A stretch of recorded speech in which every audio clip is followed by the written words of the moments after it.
In the kingdom of Obinagu, where drums never ceased, and the scent of palm wine hung heavy in the air, whispers traveled faster than the Harmattan wind. Yet none spread as quickly as the tale of the unmarriageable princess. Her laugh could startle warriors, and her footsteps could outmatch any man's in the wrestling pit.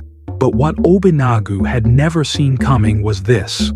The Tomboy Princess, the kingdom's untamed spirit, had found her match in a wandering storyteller. But their story was far from over.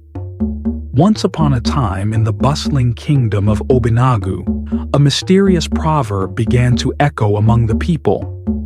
The eagle who perches like a hawk may never find a mate. No one understood this better than Princess Amaka. She was the king's only daughter, the jewel of Obinagu, and the greatest puzzle of the land.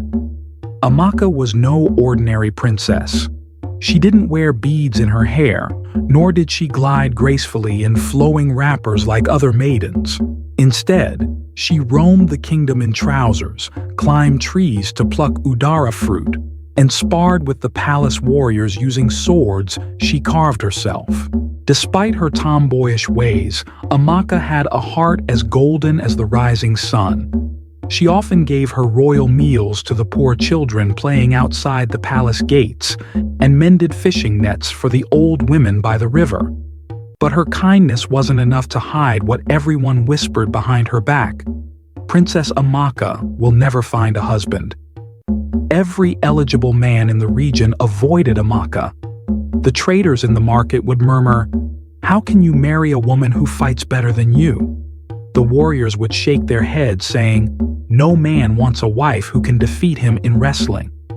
Even the elders believed, "A woman like Amaka will bring chaos to her husband's household." Suitors came to the palace, lured by her royal status and beauty, but left disappointed after meeting the princess who laughed too loudly, walked too boldly, and refused to serve wine like a proper wife. Amaka didn't care, at least, that's what she told herself. "Let them talk," she would say, tying her scarf tighter around her head as she headed to the river with a fishing net. "I will not change who I am for anyone."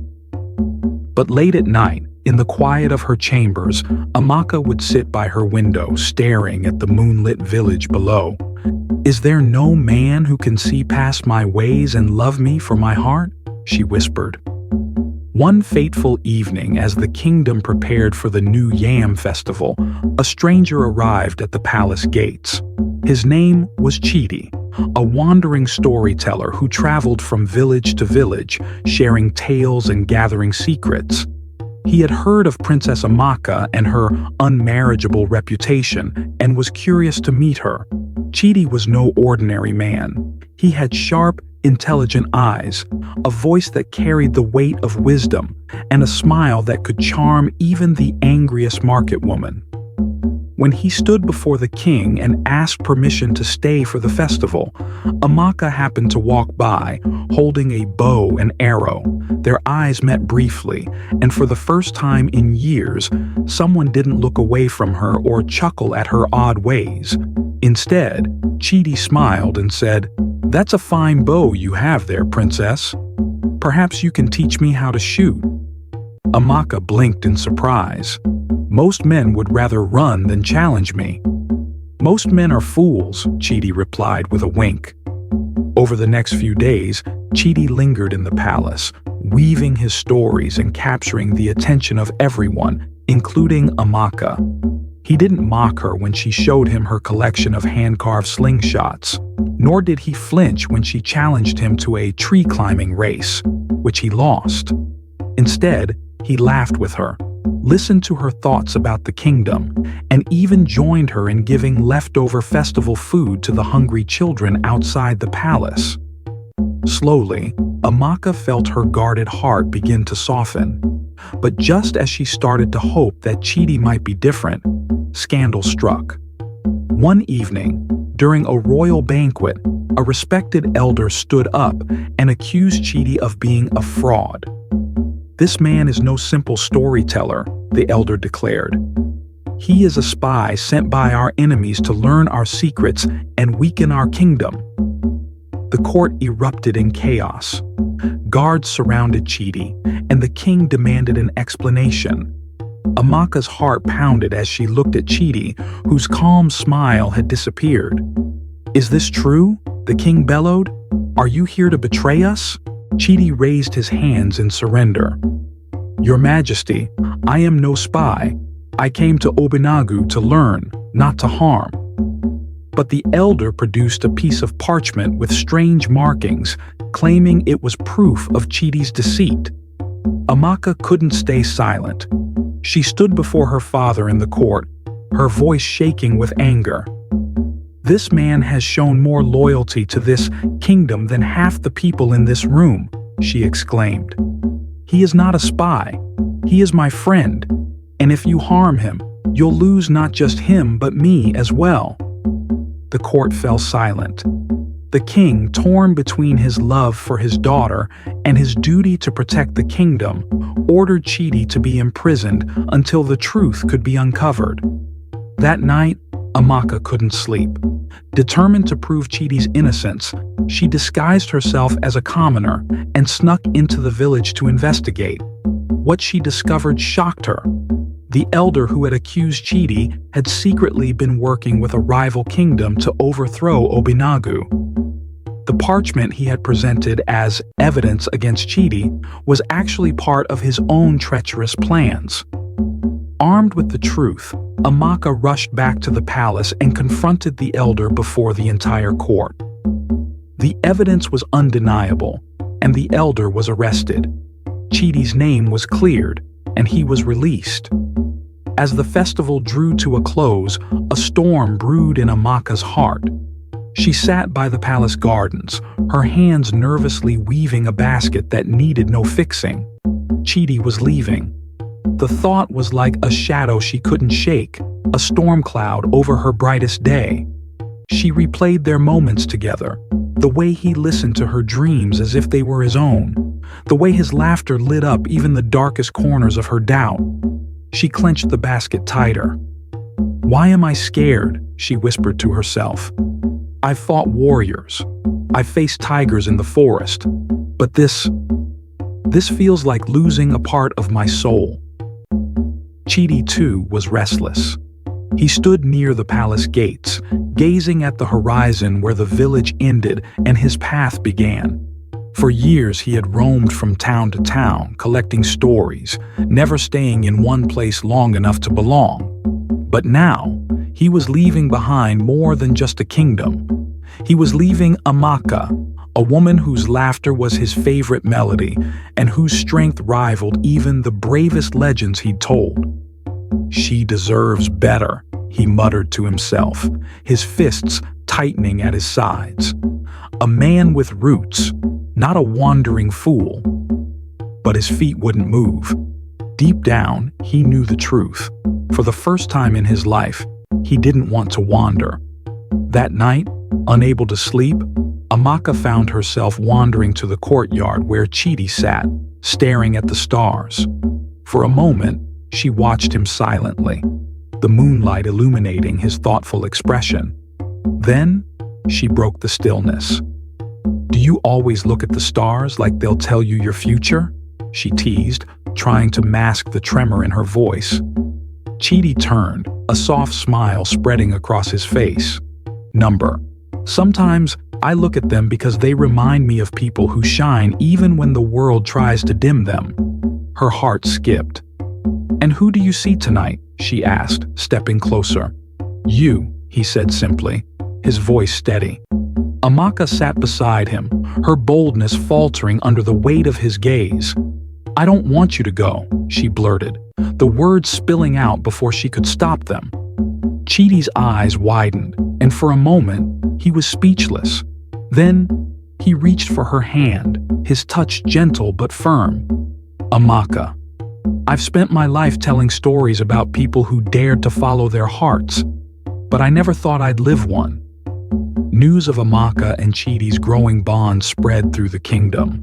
Some cheered, delighted to see the princess finally finding happiness, but others frowned, their minds shackled by tradition. "She deserves a prince, not a penniless storyteller," one elder grumbled during a council meeting. The king, torn between his daughter's happiness and the expectations of his people, sighed heavily.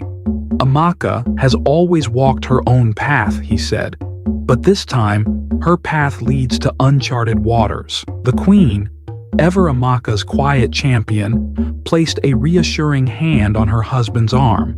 "Sometimes, uncharted waters lead to the greatest discoveries." As their relationship blossomed, Amaka and Chidi faced trials that tested their bond. The villagers, skeptical of their love, often staged challenges to prove Chidi's worth.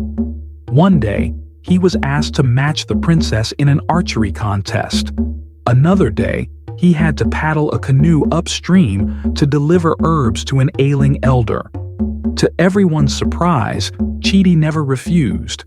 Though he often stumbled or failed spectacularly, he laughed off each defeat.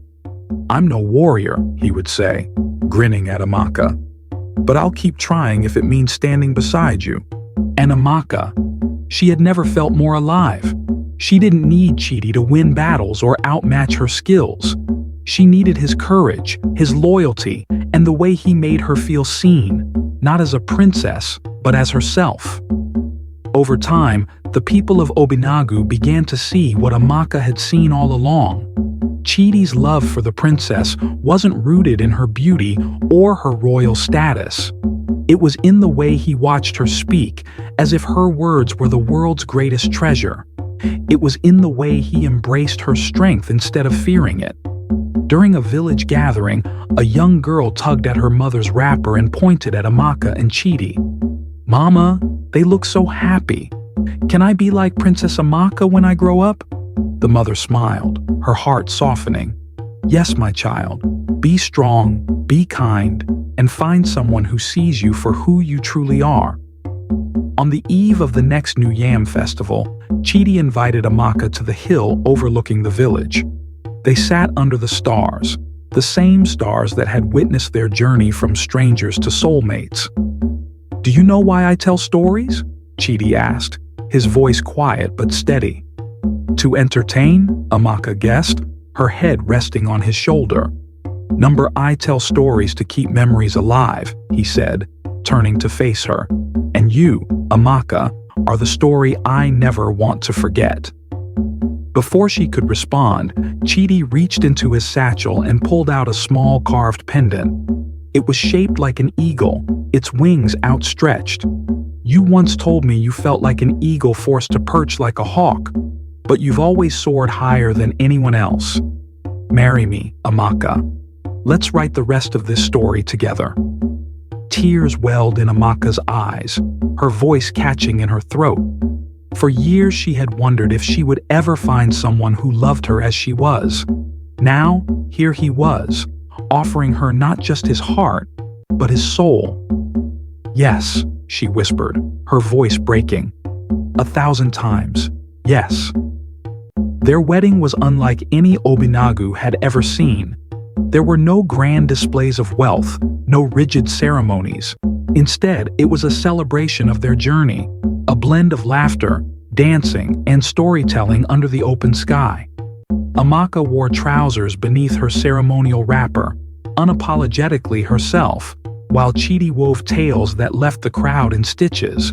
Together, they vowed not just to love each other, but to rule with compassion, wisdom, and courage. In the years that followed, Amaka and Chidi became a beacon of hope in Obinagu. Their love story reminded the people that true strength lay not in tradition or appearances, but in the courage to embrace one's heart. And so, the eagle who once perched like a hawk found her mate. Not because she changed, but because someone finally saw her for the fierce, soaring spirit she was.